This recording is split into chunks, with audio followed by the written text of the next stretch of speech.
Shalom, kembali lagi kita bertemu kembali dalam pembahasan pelajaran Sekolah Sabat bersama saya Pendeta Del Sompotan lewat live streaming di channel ini. Saya tidak akan membahas pelajaran Sekolah Sabat ini sendirian, saya akan membahas pelajaran Sekolah Sabat ini bersama dengan sahabat saya, Pendeta Resta Karo-Karo. Shalom, apa kabar Pak Pendeta? Puji Tuhan, kabar luar biasa, kabar baik. Puji Tuhan. Sebelum kita akan membahas pelajaran Sekolah Sabat ini, mari kita tunduk kepala dan kita berdoa. Bapa kami yang di sorga, kami datang padamu pada saat ini. Kami memohon tuntunan kuasa Roh Kudus dari sorga untuk dapat menolong kami ketika kami akan membahas pelajaran Sekolah Sabat kami. Agar pelajaran ini boleh kami mengerti dan dapat kami praktekkan di dalam kehidupan kami setiap hari. Terima kasih ya Tuhan, Engkau mendengar dan jawab doa kami. Di dalam nama Tuhan Yesus kami persembahkan doa ini. Amin. Kita telah tiba pada pelajaran yang ke-9 dalam rangkaian pelajaran Sekolah Sabat kita sepanjang triwulan ini yang judulnya adalah Cara Menafsirkan Alkitab.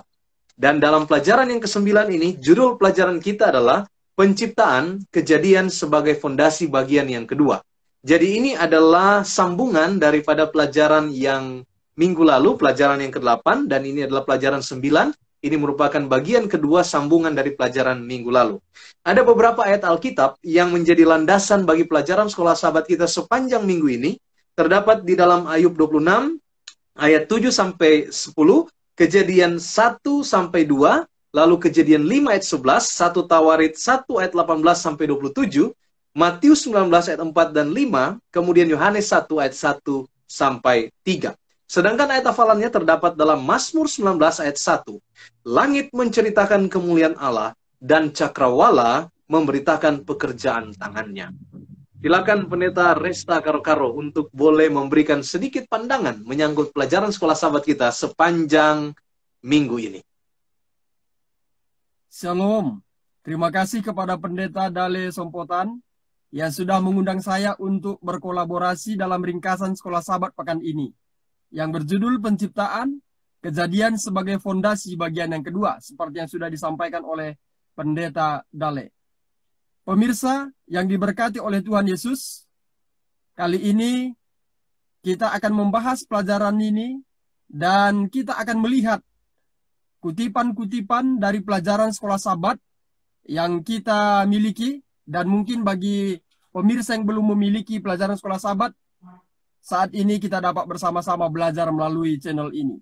Pemirsa yang diberkati Tuhan, pelajaran pekan ini merupakan lanjutan dari pelajaran pekan 8.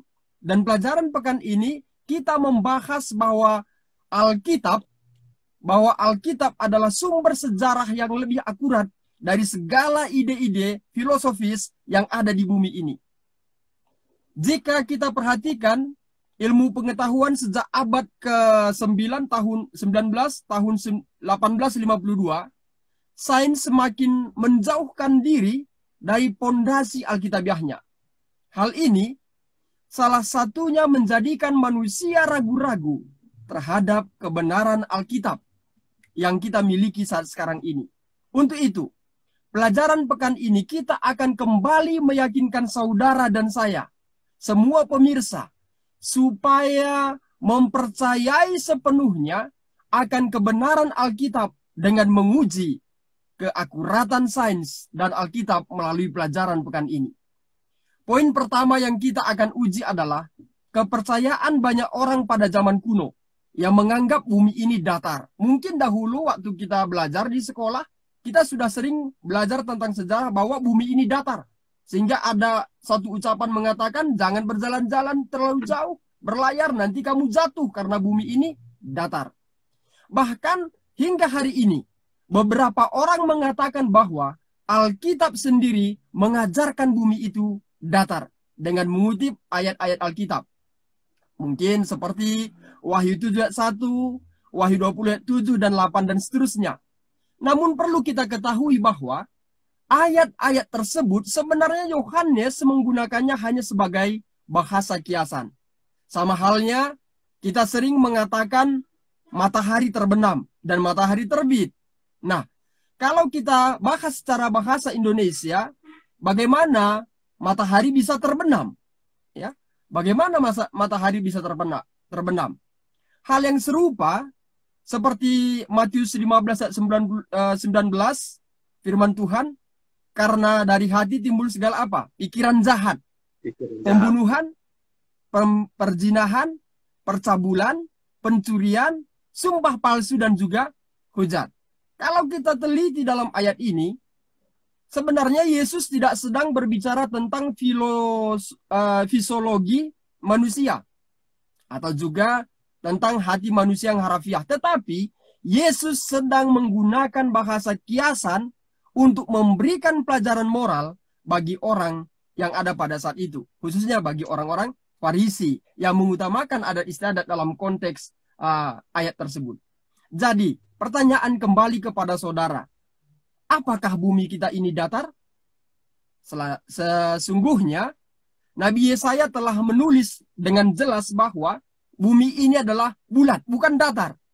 Dengan kata lain bahwa semua yang telah disampaikan oleh ilmuwan bahwa bumi ini datar telah dibantah dengan kebenaran firman Tuhan di dalam Yesaya 40 ayat 22 bahwa bumi ini bulat. Pemirsa yang kami hormati, para arkeolog menemukan teks-teks Mesir kuno dan Timur Tengah yang berisi sejarah purba tentang penciptaan dan nirbah. Sehingga banyak orang meragukan akan kebenaran firman Tuhan dalam Alkitab, khususnya kitab Kejadian. Mungkin saja mereka menganggap, meragukannya tentang kitab Kejadian ini. Oh, bisa saja kitab Kejadian ini telah diambil dari budaya-budaya sejarah purba tersebut. Atau mungkin saja mereka, banyak orang menganggap bahwa Alkitab ini telah diserap dari budaya-budaya kekafiran yang ada dekat pada saat itu. Pemirsa yang diberkati Tuhan, mari kita buktikan. Apakah kitab Kejadian diambil dari sejarah purba Mesir kuno dan Timur Tengah? Ada satu kutipan dalam Atrahasis. Atrahasis ini mengatakan demikian, bahwa manusia bekerja untuk para dewa, sehingga para dewa dapat beristirahat. Dengan kata lain bahwa dewa itu memperbudak manusia itu sejak penciptaan. Namun, kitab Kejadian mengatakan bahwa Alkitab, Allah menciptakan bumi dan segala isinya bagi manusia sebagai puncak penciptaan, dengan kemudian ia beristirahat. Ini terjadi suatu perbedaan, ya. Kalau dewa tadi seakan-akan memperbudak manusia itu, tetapi kita lihat di dalam kitab Kejadian bahwa manusia itu diciptakan dengan puncak, artinya dengan penuh rasa apa? Rasa hormat, mulia.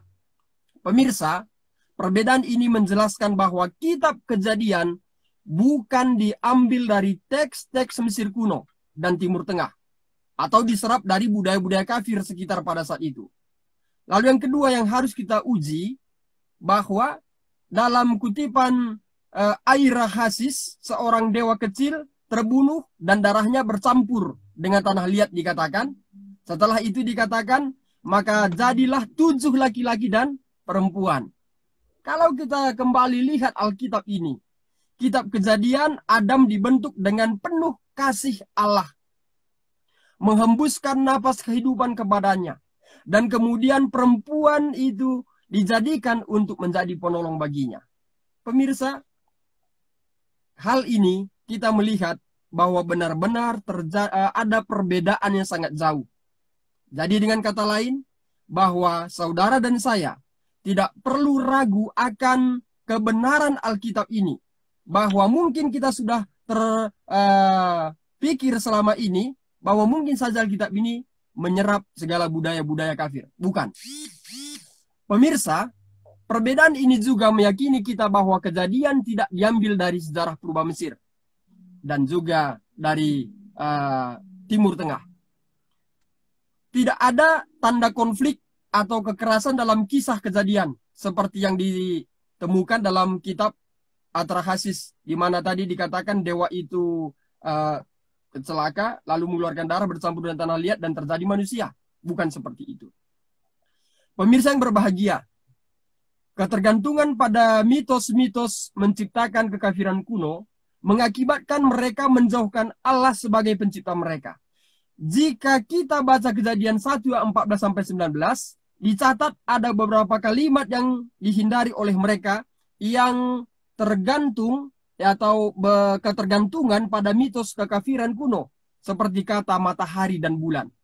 Ya, mungkin sampai saat sekarang ini mungkin masih sering kita dengarkan kalau disebut matahari, oh itu dewa matahari, atau ya bulan, ya itu dewa bulan, dan seterusnya.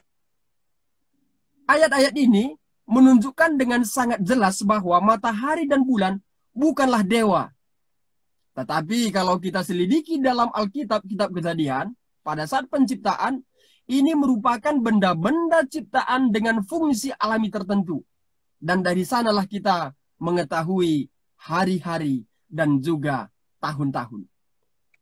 Dan tentunya dengan mempelajari Alkitab ini, kita sudah lebih memahaminya. Hal yang lain yang bertentangan antara mitos kekafiran dan Alkitab adalah manusia. Kata manusia.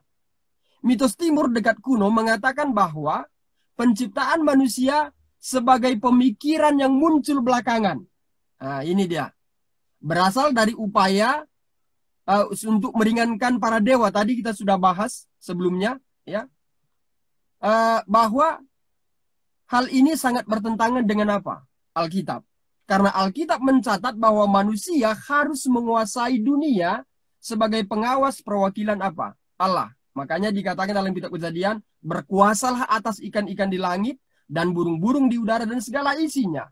Manusia menjadi apa? Berkuasa. Bukan berarti bahwa kalau tadi dalam mitos-mitos mengatakan bahwa manusia itu dibelakangkan.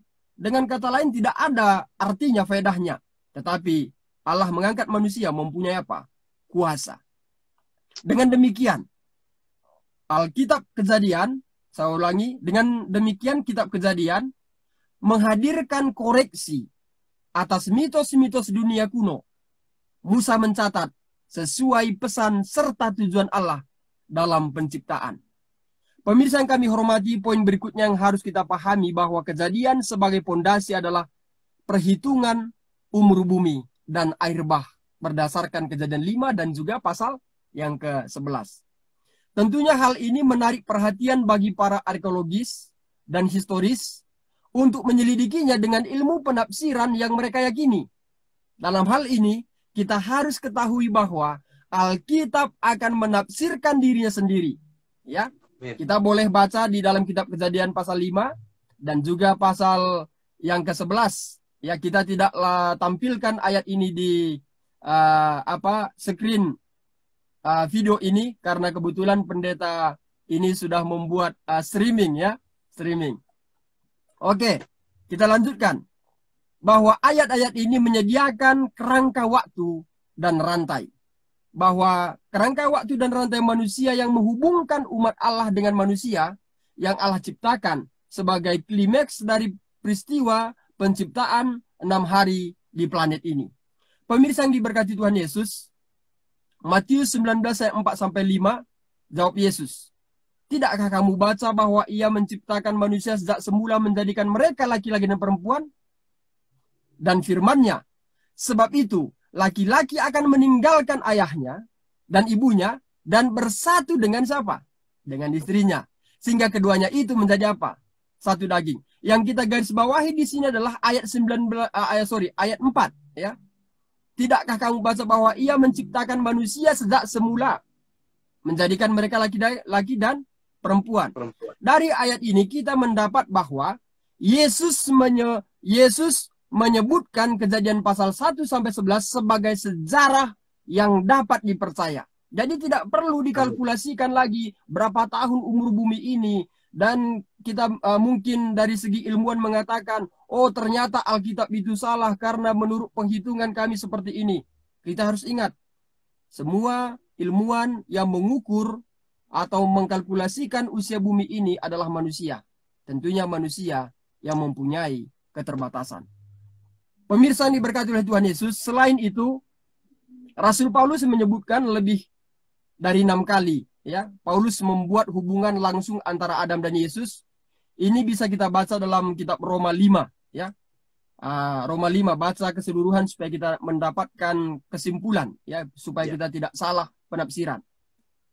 Pemirsa, dari pelajaran pekan ini kita mendapatkan pengetahuan baru bahwa segala tuduhan dan keraguan bahwa kitab Kejadian diserap dari bangsa-bangsa kafir dan juga Mesir kuno dan juga Timur Tengah dan sekitarnya dan sebagainya adalah sebuah perkataan yang salah.